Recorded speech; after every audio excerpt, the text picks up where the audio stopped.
Hey, it's me, AT. How you guys doing today, T gang? Hope you guys are having a well day today, or a good day today. So this is my third video on YouTube.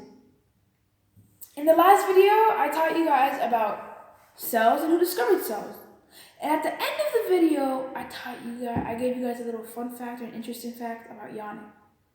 So of course, today's subject is about yawning.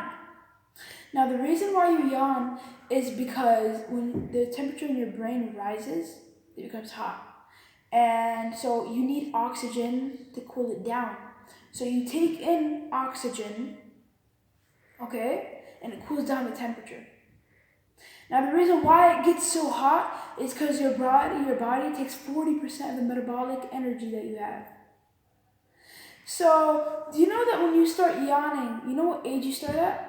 You start yawning at the age of 11 weeks in your mother's stomach. So you're not even born yet. You're not even a newborn baby yet. You're still developing.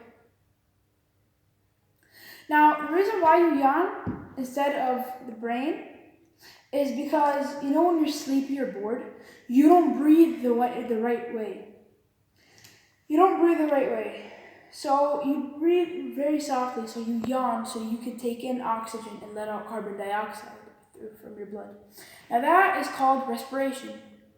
Now the oxygen that you take in is from what? Plants. And what do plants take in carbon dioxide from us? So it's sort of like an exchange. And this is going to be the end of the video, but I want you guys to comment down below if you yawned in this video. Please share this video, like, and subscribe. Thank you. Bye, Tomato Gang.